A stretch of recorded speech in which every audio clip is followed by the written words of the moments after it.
जय माता दी सभी। दोस्तों आज जो मैं बातें आपको बताने जा रहा हूँ वो लाल किताब वास्तु के हिसाब से है। वास्तु लाल किताब में जो है वो कुंडली के साथ मैच करके निकाला जाता है। ये नहीं कि वास्तु एक अलग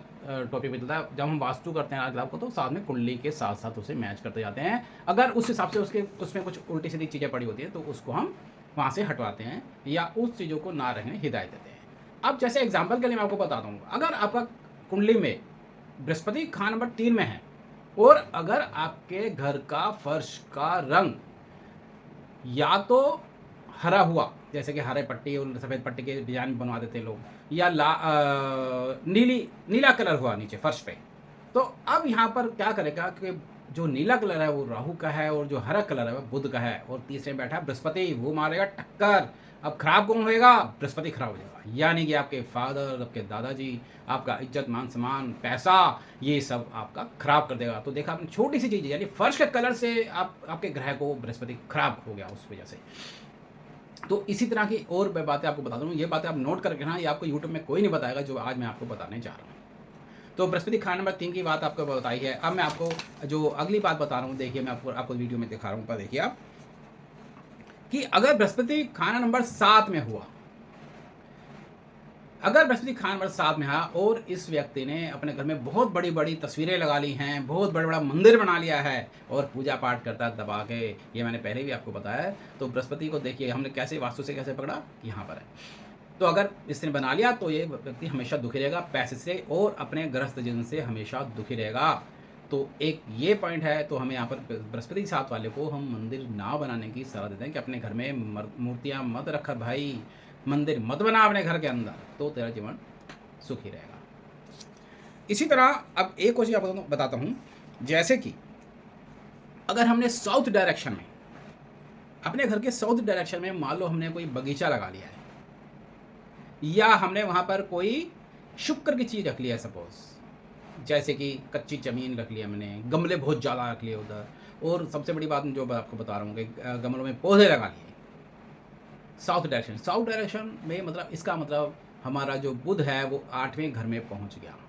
या हमने कोई पुरानी गाड़ी रख ली है जो चलती नहीं है, ख़राब है वो केतु का रूप होती है, और वो अगर वहाँ रख दी हमने साउथ डायरेक्शन में, तो आपका यहाँ बुध और केतु, क्योंकि ये 8वें घर की डायरेक्शन है, तो यहाँ पर ये बुध और केतु दोनों खराब होते हैं। तो अब आपका बुध और केतु बहुत खराब फल देने लग जाएंगे, चाहे कुंडली में अच्छा हो, लेकिन इस बुध के कारण जो आपने स्थापित किया हुआ है बुध, इसके कारण आपको दिक्कत जरूर होगी। अब दिक्कत क्या होती है यहाँ पर, कि अगर हमारा बुध 8 पहुँचता है तो एक ग्रस्त को खराब करता है, हमें नसें नाड़ियों में दिक्कत देता है, हमारे नसों में कुछ ब्लॉकेज दे देगा या कुछ और प्रॉब्लम दे देगा, आंतें खराब कर देगा, और ना स्किन प्रॉब्लम दे देगा हमारे को यहाँ पर, है ना, क्योंकि शुक्र भी यहाँ पर कच्ची जमीन जैसे मैंने बोला है, या हमारे को यहाँ पर केतु जैसे आ गया तो यहाँ हमें औलाद की दिक्कत कर देगा या औलाद को परेशान करेगा, औलाद को कोई बीमारी लगा देगा या हमें कोई ऐसी बीमारी लगा देगा जिससे हमारा बुध और केतु खराब रिजल्ट देने लगेंगे, अगर इस डायरेक्शन में ये सामान रखा हुआ है तो ये और भी आपको एक दो चीज बताता हूँ। अगर हमारा खाना नंबर 10 जो कि शनि का घर है, अगर यहाँ पर हमने अपने घर में किस मंदिर बना दिया, यानी वेस्ट डायरेक्शन, खाना नंबर 2 होता है वेस्ट डायरेक्शन, अगर यहाँ पर हमने अपने घर में मंदिर बना दिया तो बृहस्पति, यानी मंदिर क्या होता है बृहस्पति, अब बृहस्पति यहाँ पर बोलेगा, जब बृहस्पति यहाँ पर बोलेगा तो आपको क्या होगा, बृहस्पति के खराब परिणाम आने लगेंगे, क्योंकि बृहस्पति 10 खाना नंबर 10 में अच्छा नहीं माना था। तो अब यहाँ पर बृहस्पति के बुरे परिणाम शुरू होंगे, यानी कि आपको अपने बाप दादा से कोई हेल्प नहीं मिलेगी, वो आपको चाह के भी वो हेल्प नहीं दे पाएंगे। तो आप देखो मतलब छोटी छोटी चीज़ें कैसे एक वास्तु के हिसाब से कैसे इफेक्ट, मतलब हमने कोई अपने घर में सामान रखा हो तो क्या इफेक्ट आता है। इसी तरह अगर शुक्र खाना नंबर 9 में है आपकी कुंडली में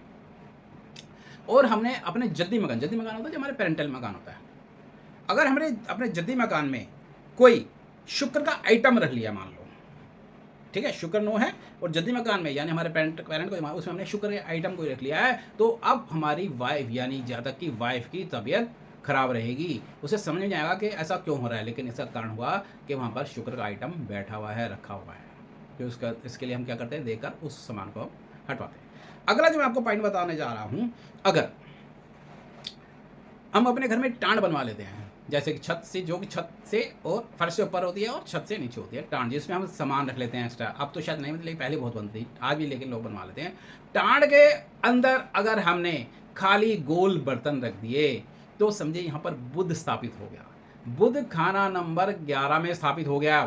अब बुध खाना नंबर 11 में जब स्थापित हो जाएगा तो उसके वो बुध 11 के रिजल्ट देने, यानी बुध 11 अच्छा नहीं माना जाता। यहाँ पर व्यापार में गलत डिसीजन लेता है, नुकसान में जाता है आदमी। तो इसलिए हमें इस बात का भी ध्यान रखना चाहिए कि अपनी टाँड में, अगर टाँड पहले तो बनवाए ना, अगर बनवाते हैं तो उसमें ऐसी वस्तुएं ना रखें। अगर यही खाली गोल बर्तन अगर हमारे छत पे पहुंच गए तो अब यह बुध खान नंबर 12 में पहुंच जाएगा।